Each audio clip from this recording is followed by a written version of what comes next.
L'après-ski, une émission du Nouvelliste avec le soutien de Ski Actu. Retrouvez l'actualité du ski chaque semaine sur Rhône TV avec le soutien de Bliblablo et Net Plus.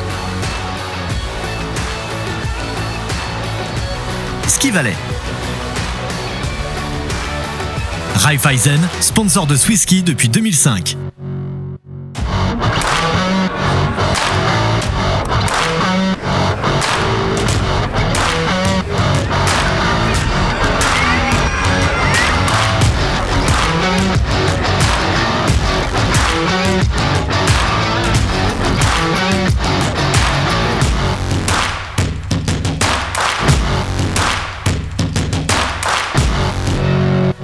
Bonsoir, couvrez-vous bien la tête pour ce dernier numéro de l'après-ski de l'année 2025 puisqu'on va parler casque ce soir avec deux personnalités du monde du ski. On va commencer par celui qui vient le plus loin des bords du lac de Neuchâtel, celui qui gratifie les athlètes des plus beaux casques en Coupe du Monde, André Marty. Salut Dédé. Salut.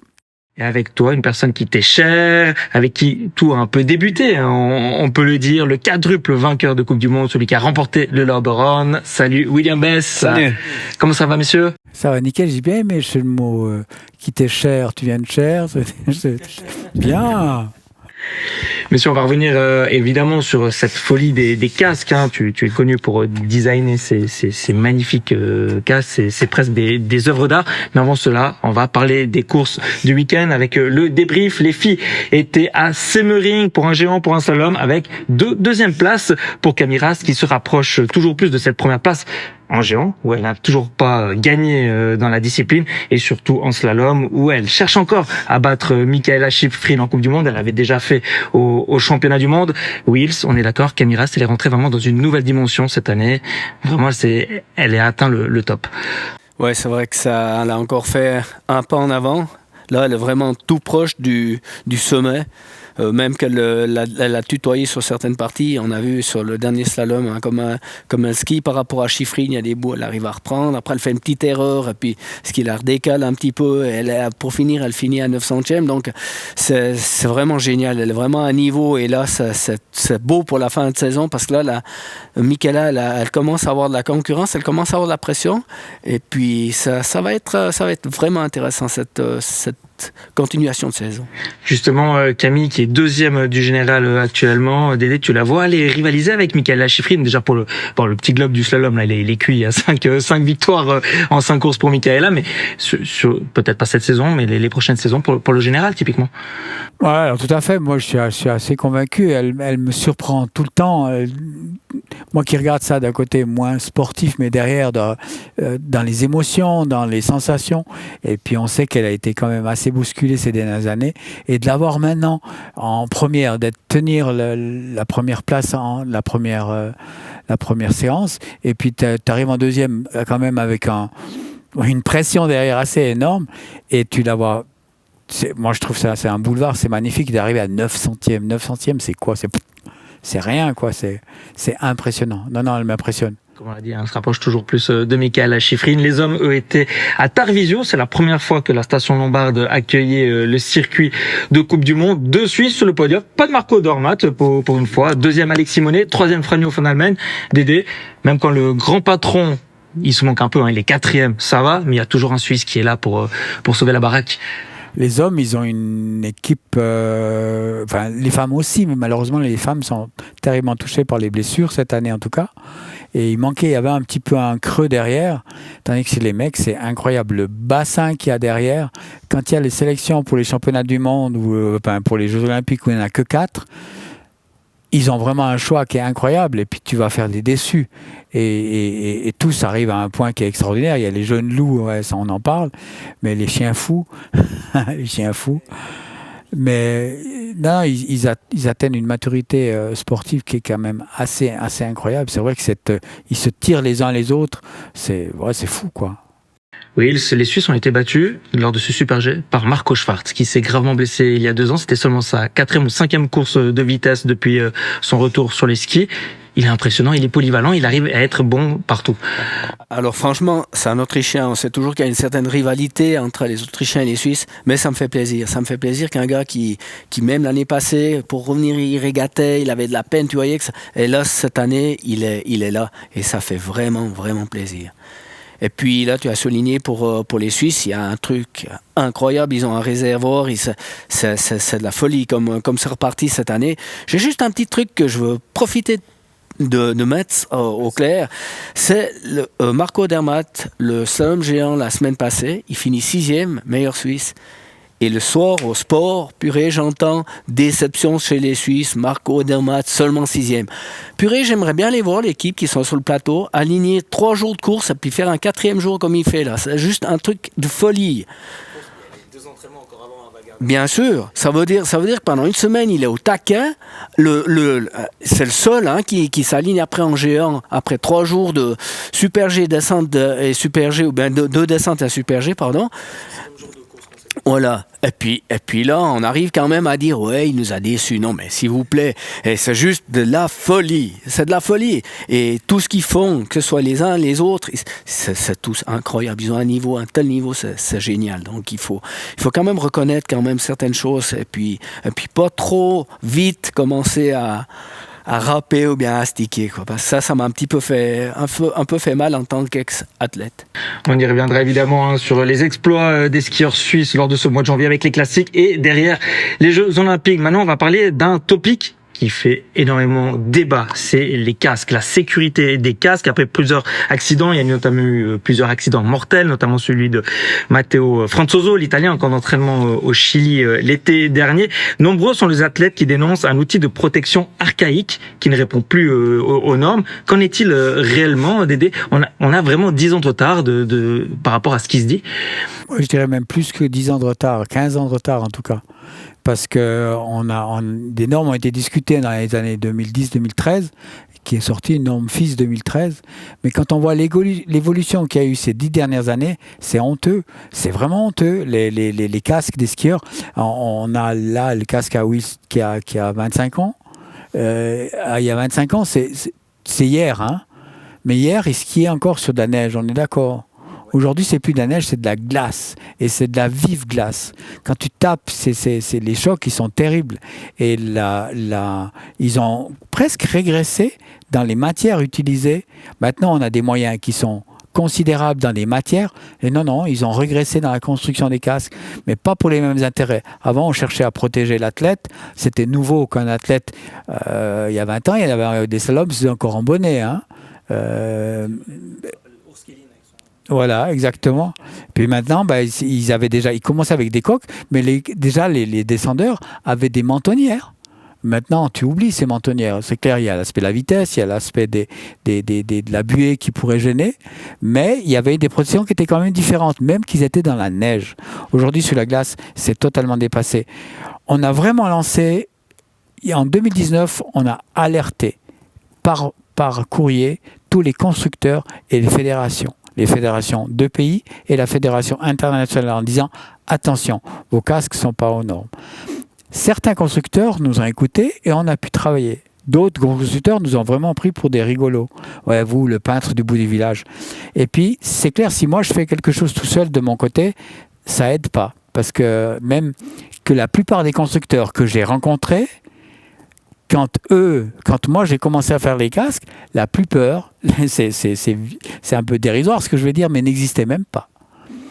Ils n'existaient pas. Et aujourd'hui, ils viennent m'apprendre mon métier. Quand tu leur dis, maintenant, ça fait 45 ans que je peins du casque, je commence à savoir, à connaître les matières. Ouais, mais quel droit, qu'est-ce qui vous permet de dire ça? Mon expérience. C'est pas seulement ce que j'ai appris techniquement, mais ce que j'ai vécu au travers des matières utilisées et qui fait qu'on a du mal à nous écouter. Alors maintenant, les athlètes arrivent derrière en disant « Ouais, on a eu des problèmes ». On a parlé d'essais. Il y a eu 5 décès ces 2 dernières années. 5 décès dans le domaine du ski. Et tous, c'est revenu au problème cérébral. Donc c'est clair qu'il a... Et là, ça tombe aussi dans le domaine public, des skieurs où on a plus de commotion cérébrale que de jambes cassées. Donc là, il y a vraiment quelque chose à faire. Et où je suis content après On est en 2019, on arrive à l'aube de 26, ça fait 6 ans. Et là, maintenant, tu as Shiffrin, qui est la dernière à se dire « Ouais, il y a un problème avec les casques ». Et plusieurs autres athlètes se mêlent à la discussion pour dire « Il faut vraiment faire quelque chose ». Alors, je suis content qu'on ne m'écoute pas, mais maintenant, on écoute eux. Et donc, c'est très bien. L'important, c'est pas de m'écouter, l'important, c'est de faire quelque chose. Will, toi qui es un suiveur assidu du ski, qui entraîne les jeunes, comment tu expliques qu'on skie encore avec des casques sur lesquels tu avais sur la tête il y a encore 25 ans? Ah, mais j'explique pas. Dédé l'a très bien dit.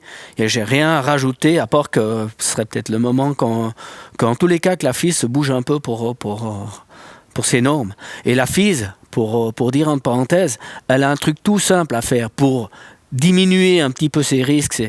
Ce serait de faire une combinaison, et ça on en parle déjà depuis 2-3 ans, faire une combinaison qui est beaucoup plus perméable. Ce qui veut dire qu'au lieu d'aller à 120, ils vont peut-être aller à 108, 105. Et puis les 15 km/h qui font la différence permettent que... Ça a freiné avec voilà, exactement. Plus ample la combinaison. Et je pense qu'il y a des choses à mettre en place rapidement. Mais ce qui a vraiment la volonté, on commence à se poser la question. Quand on entend depuis des années que ça se discute, la même chose pour les combinaisons, c'est tellement simple. Puis là, tu rentres pas dans un conflit avec l'industrie, puisque tu dirais, OK, tous le même tissu, après vous mettez ce que vous voulez dessus, mais tous le même tissu, et puis une certaine porosité, et puis mais c'est assez facile à faire, mais il faut la volonté. Ouais, on va y revenir sur les modifications qu'on va pouvoir apporter pour peut-être réduire la vitesse et également par rapport au casque. Mais avant cela, on va regarder la chute du Liechtensteinois Marco Pfiffner. C'était lors du Super G à Tarvisio le week-end dernier. On voit, il touche 2 fois violemment la tête. Dédé, explique-nous concrètement avec typiquement le casque ici de Tanguy, comment fonctionne le casque pour absorber ces chocs. Il y a 2 choses qui sont très simples. C'est la coque extérieure et la coque intérieure. Pour nous, enfin les fabricants le savent, pour une coque extérieure, il faudrait qu'elle soit en fibre de verre, Kevlar ou carbone, surtout pas en plastique. Vous avez déjà remarqué, les skieurs, quand ils ont trop chaud avec leurs souliers, ils font quoi? Ils les plantent et ils mettent de la neige autour. Les casques, c'est la même chose. Le plastique, il ne supporte pas les modifications de température. Donc, matière morte, ça veut dire fibre de verre, Kevlar ou carbone. Et la partie intérieure, ça peut être du polystyrène ou d'autres matières qui arrivent avec des petites mousses de protection qui devraient faire 4 cm. Si vous mettez ces 2 facteurs-là, un skieur, il a pas, je ne veux pas dire 100%, l'accident est possible, mais je pense qu'il a 80% de chances de s'en sortir beaucoup mieux qu'il s'en sort aujourd'hui. Quand ils font des coques qui font 1 mm, c'est du papier journal, et qui font une coque intérieure qui, elle, fait 2 cm et demi, 3 cm. Alors, c'est clair, l'un et l'autre collés fait qu'il y a une certaine rigidité. Mais quand vous commencez à taper maintenant un casque avec un piquet de slalom qui le prend devant ou derrière, il s'arrive qu'il casse. Ouais, c'est ça qui est assez faux, on se rend pas compte, hein, et puis surtout que les chocs sont très très violents. On va cette fois revoir la chute de Arnaud Boissé lors de la descente l'année dernière à Beaver Creek. Là, Wills, on se dit que s'il y a pas un casque, ça peut être très dangereux, voire tragique. Ouais, c'est sûr que c'est plus que tragique. Je pense que sans casque, là, tu t'en sors pas. Après, il y a aussi un petit peu l'aspect, comme l'a dit Dédé tout à l'heure, des pistes qui sont de plus en plus béton. Ça vient vraiment dur quand ça tape. Hein. C'est vraiment du dur. Et puis les casques, il faut qu'ils résistent. Donc, il y a maintenant des possibilités avec les matières qui existent sur le marché d'avoir quelque chose qui, en tous les cas, qui résiste mieux, beaucoup mieux que ce qu'il y a actuellement. Est-ce que vous deux, vous avez peur quand vous regardez une course de ski? Est-ce que vous avez une boule au ventre, vous dites, s'il se passe quelque chose, je suis pas serein? Alors oui, moi ça m'est arrivé plusieurs fois de me poser la question quand il y a eu ces drames, puis où tu te dis, mais je vais être très cru, mais c'est tellement vrai. J'ai un papa qui me téléphone, puis qui dit, voilà, j'aimerais faire un casque pour ma fille, qui est en championnat d'Europe, et elle a ça comme casque, et moi je lui dis, il faut pas. Je lui ai dit, franchement, il faut pas. Puis il me dit, pourquoi? Il me faut pas parce que ce casque ne correspond pas aux critères de sécurité, il n'est pas assez solide. Donc il faut changer de casque. Qu'est-ce que tu réponds aux personnes qui disent que les peintures que tu fais, toi, ça crée des problèmes, des lésions sur le casque? Alors ça, c'est toujours le truc facile à trouver, la responsabilité de la mettre sur quelqu'un. Alors, les casques que nous, on fait, en tout cas, on les teste et on ne fait pas un casque si le produit n'est pas bon. Ça m'est arrivé de perdre des clients parce que j'ai dit ça. Pour terminer l'histoire d'avant, la demoiselle son père a dit on changera le casque, on changera. Mais l'accident a eu lieu entre deux, elle est décédée. Elle n'avait pas le bon casque sur la tête. C'est la jeune skieuse française décédée italienne. Il y a une année à l'entraînement. Voilà. Et ben c'était exactement cette situation-là. Donc il faut vraiment qu'on appuie là-dessus. Et puis c'est pour ça que quand on dit oui, c'est la peinture, bien sûr, ça c'est l'argument final, parce que c'est lui qui l'a touché en dernier. Donc le skieur, lui, il est responsable parce que c'est lui qui prend le départ. Alors là, on pourra poser la question à Sarrazin, puisque maintenant c'est lui qui est responsable de chaque chute. Évidemment, c'est lui qui skie, mais si les conditions ne sont pas bonnes, il y a aussi des préparations à faire. Donc moi, c'est en tout cas ce que je pense. Oui, ça qui est la responsabilité. C'est vraiment la FIS maintenant qui doit prendre en main cette problématique pour faire évoluer les choses. On a l'impression ils traînent. Je suis assez d'accord avec tes termes. Pour moi, ça devrait aller beaucoup plus vite. Que ce soit pour les casques, pour la combinaison, etc., pour ralentir tout ça. Mais c'est quand même assez incroyable qu'on est toujours en train de dire « Ouais, il faudrait faire ci, il faudrait faire ça ». Purée, on sait, on a des gars qui sont professionnels là-dedans, qui savent comment agir. Il y a des idées qui sont bonnes et puis qui sont même très bonnes pour pouvoir diminuer justement cette vitesse qu'on cherche toujours à atteindre, d'aller plus vite. Et puis c'est normal qu'on arrive maintenant à un moment où c'est qu'il y a quelqu'un qui doit être responsable, qui doit se dire maintenant, les gars, on y va, puis on fait comme ça. Mais la FIS, je me pose la question s'il y a vraiment la volonté. Parce que depuis le temps... Pourtant, les athlètes se montent au créneau. On a parlé de Michaela Schifrin juste avant. Camirast, Murisier. Cyprien Sarrazin, avant sa chute l'année dernière, parlait déjà qu'il fallait faire évoluer les choses. Justin Murisier également. Pourquoi on n'écoute pas les principaux acteurs, les skieurs? C'est une excellente question. C'est un truc qui est un peu débile. Je pense qu'il y a vraiment, pour le moment, il n'y a pas vraiment, pour moi, il n'y a pas la volonté de dire maintenant, on y va. Et c'est ça qui manque. Il faut que, pour moi, c'est la FIS qui doit prendre ses responsabilités dans ces deux cas, pour le casque et puis pour les combinaisons. C'est mon opinion. Et je pense que pendant qu'eux n'auront pas vraiment réagi, ça va continuer encore à attendre, à progresser tout gentiment. Et puis malheureusement, il risque d'avoir encore de la casse d'ici là. Dédé, tu vois comment l'évolution des casques pour vraiment améliorer cette sécurité? J'ai répondu avant par rapport à ça, dans le sens que s'ils respectent ces deux matières, après chacun les fait évoluer différemment à leur façon, à leur sauce, c'est possible. Quand tu as un constructeur de casques, qui est un des plus grands constructeurs de casques au monde dans le domaine du ski actuellement, et qui te répond, quand tu lui dis que ces casques ils sont pas bons, pour dire pas bons, ils sont nuls, ils sont même pas passables, et il te dit... Qu'est-ce que vous voulez que je vous dise? Nous, ça nous coûte trop cher de faire un casque à la fabrication comme ça. S'il arrive 20 accidents, sur les 20 accidents sérieux, il y aura peut-être un qui sera vraiment sérieux. Qui vous dit que les gens vont venir nous attaquer parce que le casque, il n'est pas bon? Je dis, mais vous arrivez, vous, en tant que constructeur, à sortir ça comme argument? Oui, ils répondent aux normes FIS. Oui, mais vous savez qu'ils ne sont pas bons. Oui, on sait qu'ils ne sont pas bons, mais ils répondent aux normes FIS. Alors, la FIS a juste à changer ses normes. Et puis là, on pourra peut-être aller contre des constructeurs aussi bêtes et stupides que ça. C'est une question de coût? Alors, c'est une question de gain, plus que de coût. C'est une question de combien je veux gagner si je produis les casques que je vais faire en série pour le marché. Vous avez d'autres constructeurs qui, eux, n'ont pas besoin de ça, mais qui développent quand même un casque pour être dans la lignée. Le meilleur casque, quand on a quelque chose qui est bon, il faut le dire. Le casque Rossignol, à l'heure actuelle, au niveau du ski, c'est le meilleur. C'est un tout petit constructeur de casque, mais on a eu une discussion dès le départ, dès la construction d'arriver sur le marché avec des athlètes qui portent ces casques. Pourquoi c'est le meilleur? C'est parce qu'ils ont écouté peut-être pas seulement nous, mais aussi les athlètes, et ils ont produit un casque avec une coque en fibre qui fait 2,5 mm et une coque intérieure qui fait 4 cm. Il répond aux normes. Et le casque, il tient la saison. Il faut savoir qu'un casque, il tient une course ou deux courses? Non, il en tient 9.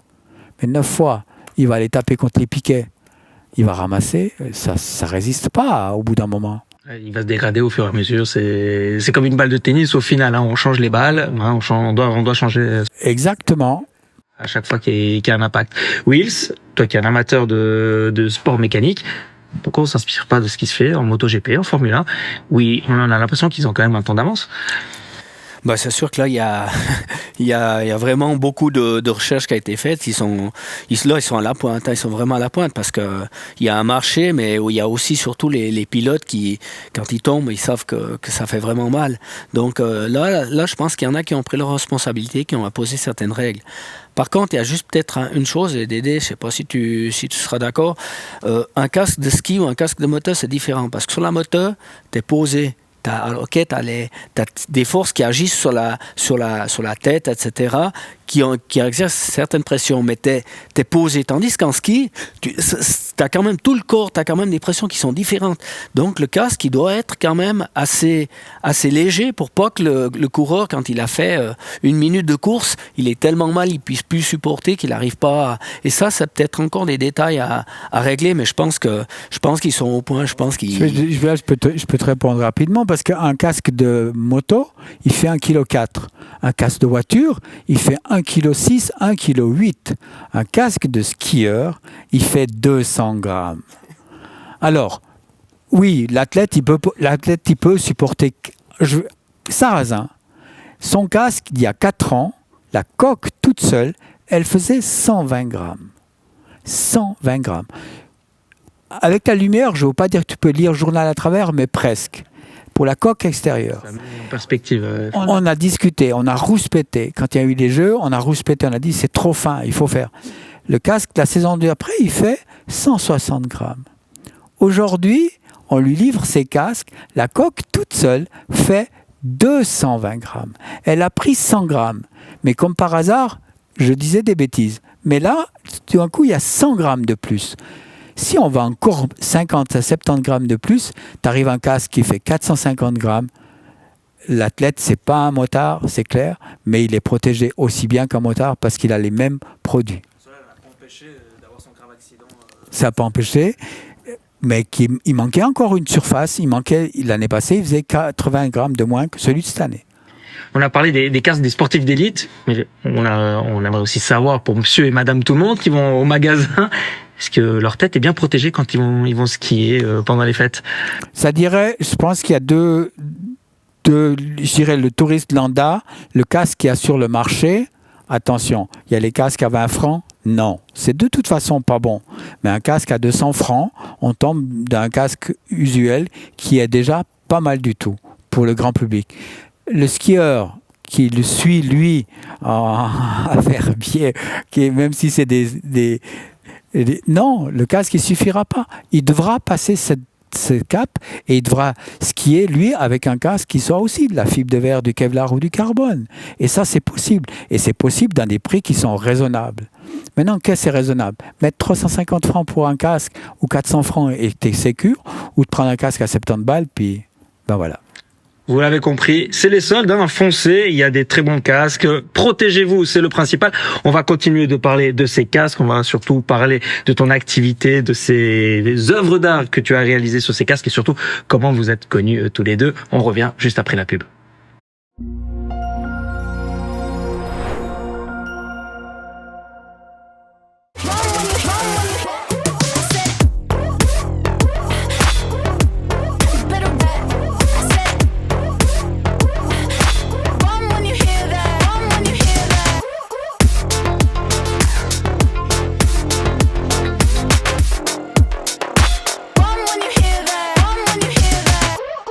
Ce qui nous différencie, c'est l'engagement en faveur du ski suisse. Pour nous, les pros, mais aussi pour les tout petits.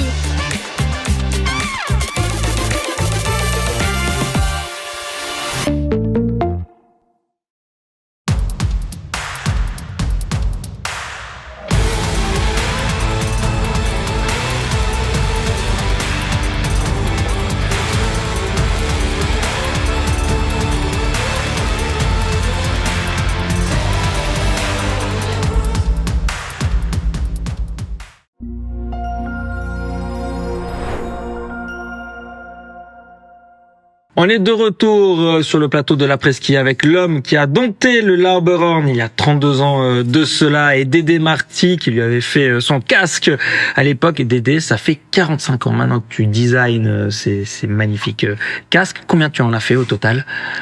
45, on arrive à peu près à 40 000. Alors d'ailleurs, tu nous en as amené 2. Celui-ci t'appartient, Wills, on va y revenir. Voilà.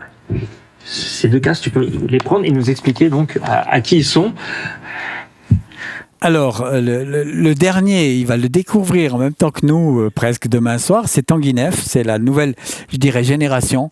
On est un peu moins, peut-être animal, quoique il y en a qui le font très bien, mais très coloré, très vivant, un peu moderne. Et puis, comme ça, le sponsor ressort bien, tout le monde est content, et puis le casque est lumineux. Ouais, tu as mis un peu des petits mots. Il y a des petits mots, il y a des petits gags. On a fait ISO, on a créé une norme ISO. on a le carbone TFS. Enfin, voilà, il faut oser un petit peu des trucs, quoi. Et le second? Le second, c'est Lorenzo Munier, c'est un jeune Français, où ben là, on voit typiquement l'évolution du travail d'un casque qui a 25 ans et de celui qui a 15 jours, où je le trouvais déjà, je suis content de le revoir parce que c'est un moment que je ne l'avais pas vu, il était quand même déjà bien méchant, bien vivant. Alors aujourd'hui on travaille avec des matières un peu différentes, mais le résultat est quand même là. Combien de temps ça prend pour dessiner un casque comme celui du Loup ou celui de Tanguy? Les 2 casques sont à peu près le même temps. On n'arrive pas loin de 10 heures pour la réalisation totale, entre le démontage, ponçage, etc. Le concept, préparer tout avant, on arrive facile à 10 heures pour un casque. Wills, tu vas nous présenter ton casque. Tu es l'un des premiers coureurs à avoir personnalisé un casque sur les circuits. Pourquoi ?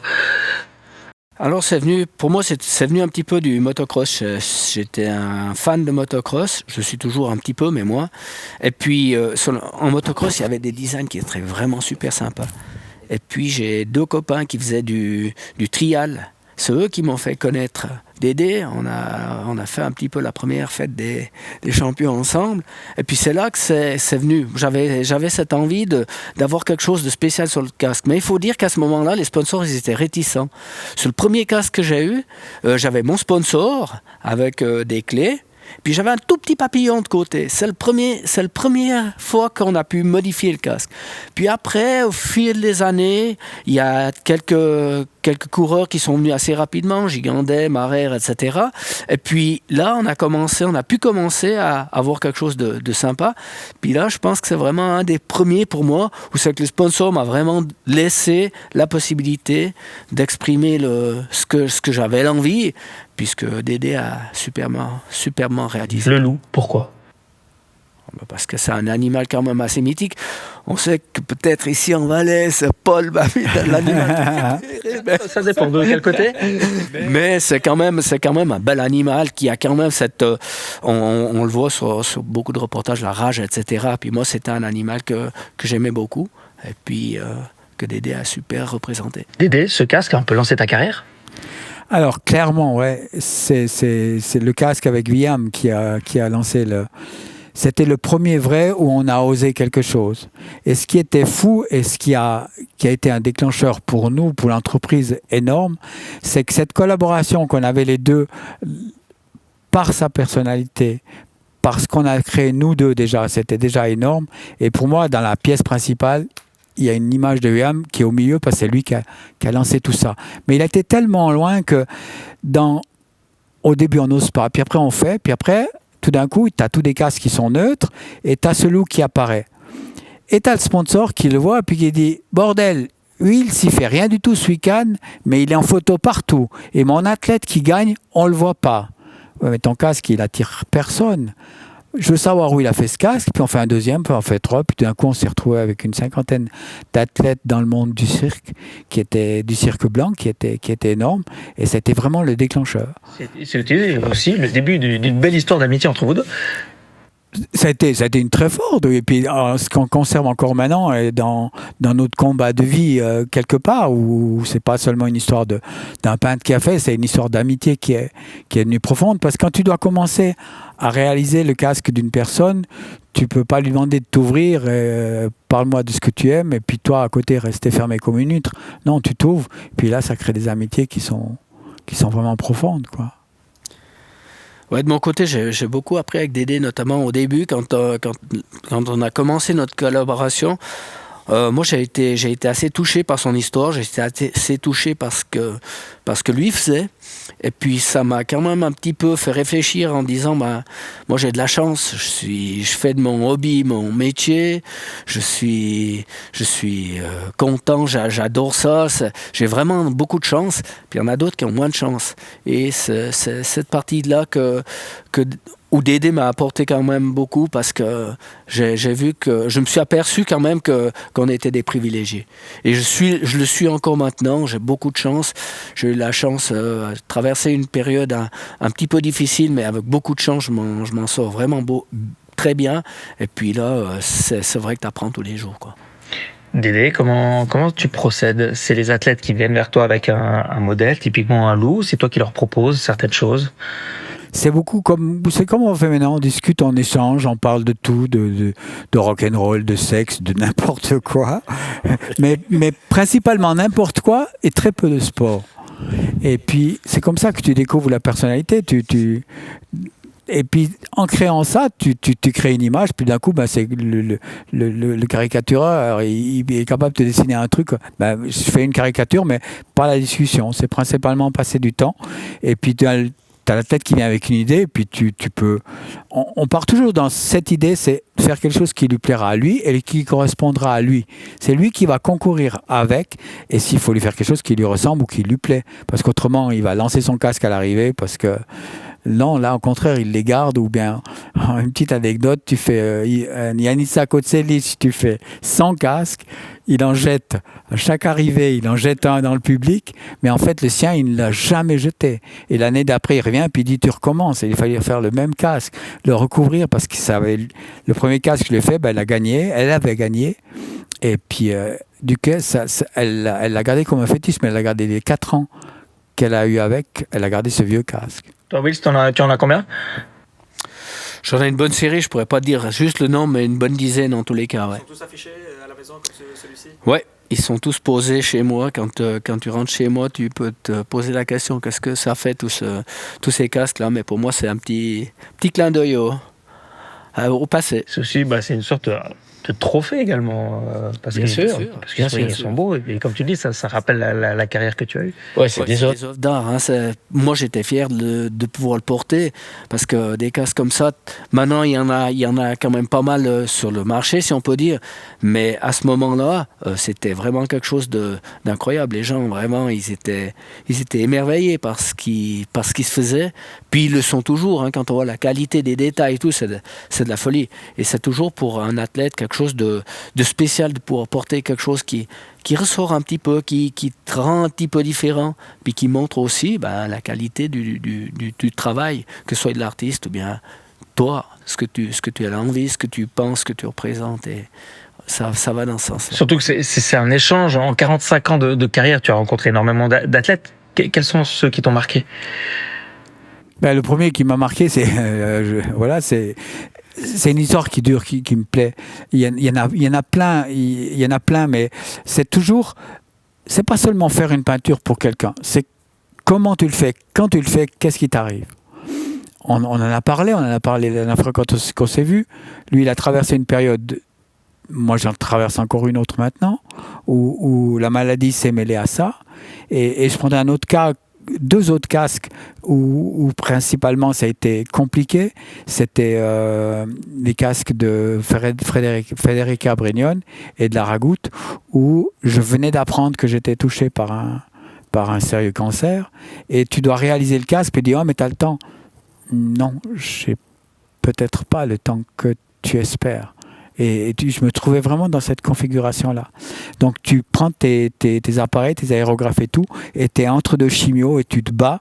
Tu te bats déjà pour te lever, tu te bats pour tenir debout, tu te bats pour manger, tu te bats tous les jours au quotidien, et tu dois réaliser quelque chose. Alors tu vas chercher des forces insoupçonnées, et tu réalises un casque. Et j'ai eu beaucoup d'échos et de Lara et de Federica qui, dans sa saison, ont dit ce casque, il avait quelque chose de spécial. On ne sait pas quoi.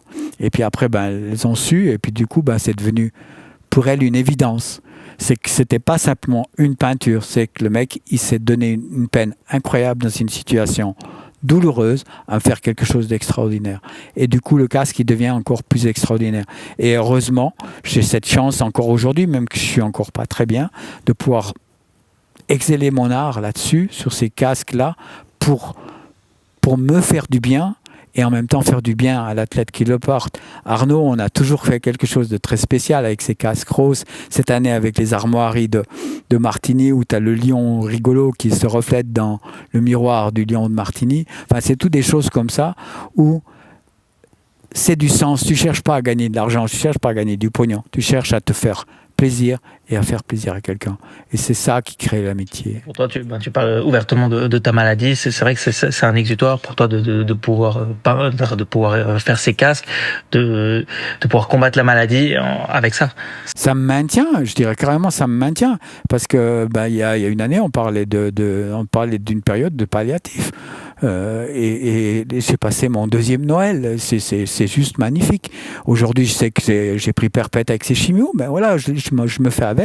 S'il y a des sensations dans les mains, dans les choses qui sont vraiment pas terribles. Mais par contre, quand je peux m'éclater à descendre le matin à l'atelier puis essayer de faire un casque, ou avant je le faisais peut-être en 2 heures, maintenant il faudra peut-être 10 heures de plus pour arriver, mais je le fais. Mais quand tu as ce sourire-là où tu as la personne qui dit « Waouh !» Ouais, là c'est gagné. Et là c'est un médicament. C'est plus que des pilules à avaler, c'est des médicaments qui deviennent par du bonheur de vie, quoi. Wills, quand tu regardes les courses à la télé, tu vois ces casques, il y en a un qui te marque plus que d'autres? Celui qui m'a principalement marqué, c'est celui à Brignone, vu que ça ressemble quand même pas mal à ça. Donc c'est vrai que je me suis dit, tiens, là, il y a un retour aux sources. Mais je l'ai vraiment bien aimé, il m'a vraiment plu parce que ça m'a rappelé plein de souvenirs. On va faire un petit jeu avec vous, enfin surtout avec toi, Wills, parce que Dédé, il les connaît, ces casques. On va afficher quelques casques et tu vas essayer de les deviner. Alors on va mettre le premier. Alors, est-ce que tu sais à qui appartiennent? Ça, c'est un Norvégien, c'est sûr.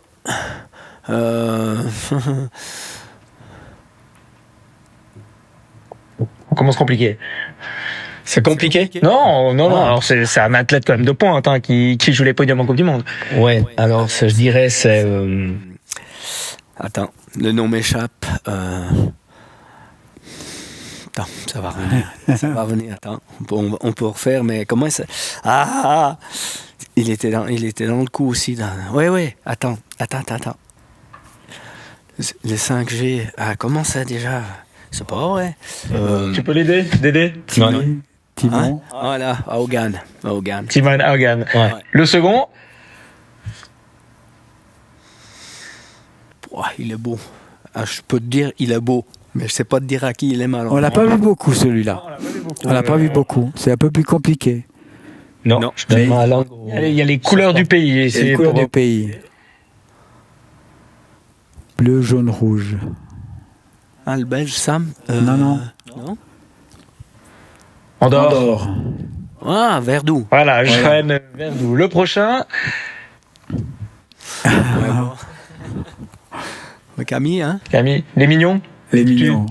Tu peux nous expliquer pourquoi? Les mignons, ça correspond aussi beaucoup à ma vie. Je suis entouré d'enfants orphelins qui ont parcouru toute ma vie. On a pu, avec mon association, aider 1300 enfants. Et il y en a qui me suivent encore un ce soir. Donc, ces enfants qui me suivent partout.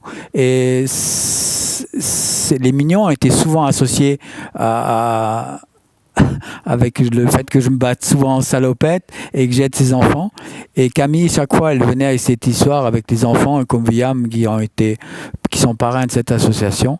Et puis là, pour ces jeux, ça tombait sous le sens d'avoir tous les supporters mignons derrière qui disaient « Vas-y, Cam !» Et puis, ça l'a tellement révélé qu'avec ce casque, elle a fait son premier titre de championne du monde. Championne du monde à Svalbard. Le prochain casque, on en a déjà parlé un peu avant. Voilà. Donc celui d'Arnaud Boissé avec l'armoirie de Martigny. Et puis le roi lion, le petit. Exactement, le petit roi lion. Pas encore roi. Il apprend. Pour ma défense, moi quand je regarde une course, je regarde pas vraiment les casques, je regarde plutôt le style. Les fautes, voilà, les fautes, etc. C'est ça que je recherche, mais c'est clair que ce qu'on a vu comme travail, c'est juste la folie. Et on en a parlé également du dernier, Wills. Voilà, celui à Frédérica. C'est un masterpiece, on peut le dire, ce casque, Dédé? Ouais, je crois. Ouais. Il faut savoir que le jaune et l'orange, c'est de la feuille d'or. C'est vraiment de la feuille d'or 24 carats. J'ai appliqué ça avant et j'ai juste teinté un tout petit peu pour lui donner ce volume. Et l'autre petite histoire, les yeux, la couleur des yeux, sont les couleurs des yeux de Federica.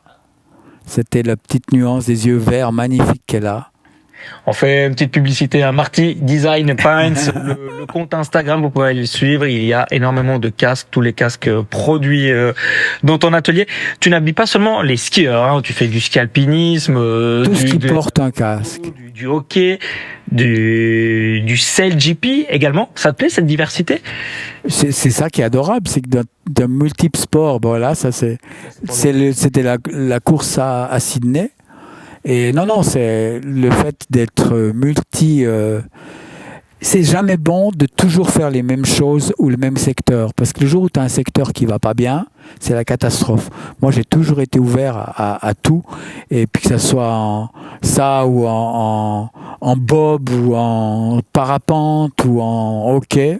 Non, on est ouvert à tout. Tu fais aussi des prothèses de jambes et des motos. Oui. Ouais, ça c'est une moto qui a gagné le prix il a le prix en bas qui est affiché, le prix du public au Salon du Lion.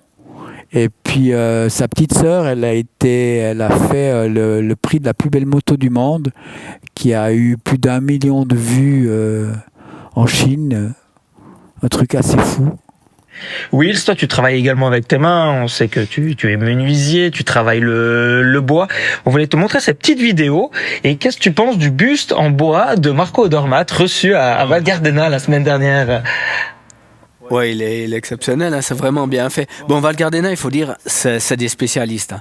Là-bas, tu peux aller il y a plein de magasins où tu as des sculptures et tout, et puis là, ouais, on voit vraiment que c'est... On dirait incroyable. presque que ça fait par une machine, parce que regarde-toi. Ah, c'est fabuleux. C'est fabuleux. Non, puis la ressemblance, elle est vraiment impressionnante. Ouais. C'est mieux que le buste de Cristiano Ronaldo. C'est clair. Quand tu fais une œuvre, puis tu dois marquer en dessous cheval, c'est un cheval. Là, c'est pas bien. Là, non, c'est. Ouais, c'est incroyable. Hein. Mais ça doit faire bizarre d'avoir son buste. Effectivement. Bon, lui, je pense qu'il a un niveau. Oui. Mais oui, ça doit faire bizarre. Dédé, tu ne fais pas des casques uniquement pour des stars du sport, mais également pour des stars de la mode. Hein. Tu as eu 2-3 stars qui sont passées à l'atelier. Oui. Le grand public aussi, on est aussi ouvert au privé, parce que souvent des gens, des fois, ils n'osent pas venir. Non, on fait pour tout le monde. Anecdote avec Madonna, non? Ah, Madonna, ouais, ça c'est...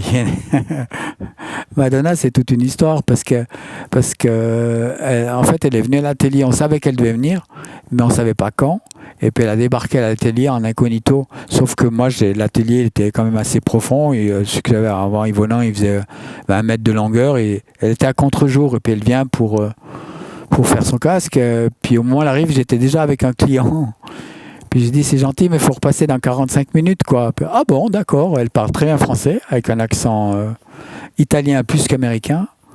Et elle est repartie, puis elle est revenue 45 minutes après. Et c'est le client que je faisais de la discussion avant, qui est sorti et qui l'a reconnu en sortant, puis il a dit « Ah, tu m'as fait passer avant Madonna !» Puis moi, j'ai dit simplement « Mais écoute, tu étais là avant, moi je savais pas qu'elle venait, donc...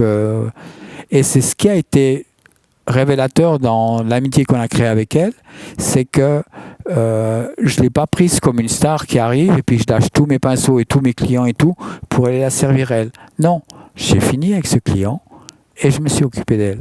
Et c'est ça qui a fait que voilà, ce lien est resté.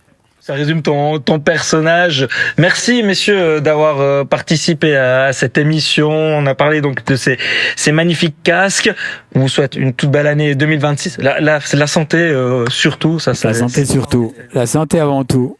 Pour tout le monde. On se voit dans 3 semaines à Wengen. Tu y seras? Pas sûr encore, on verra comment ça va, mais j'espère, on verra. Dédé, tu seras sur une course? Alors on va aller à Wengen pour livrer, on va le jeudi soir, et puis là on sera peut-être à Montana. Par contre, on va pas vous laisser quitter ce plateau avant de faire parler vos talents artistiques. Hein. Comme vous le savez, il y a une toile que l'on dessine.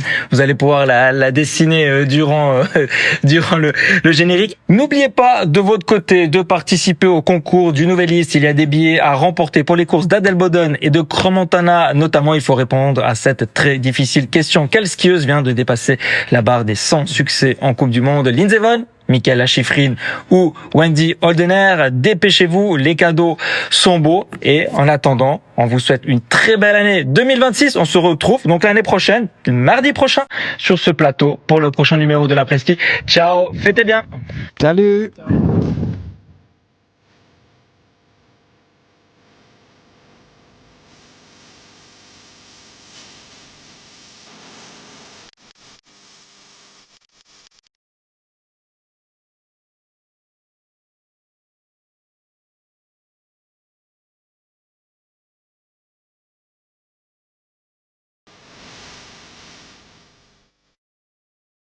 L'après-ski, une émission du Nouvelliste avec le soutien de Ski Actu. Retrouvez l'actualité du ski chaque semaine sur Rhône TV avec le soutien de Bliblablo et Net Plus. Ski Valley. Raiffeisen, sponsor de Swiss Ski depuis 2005.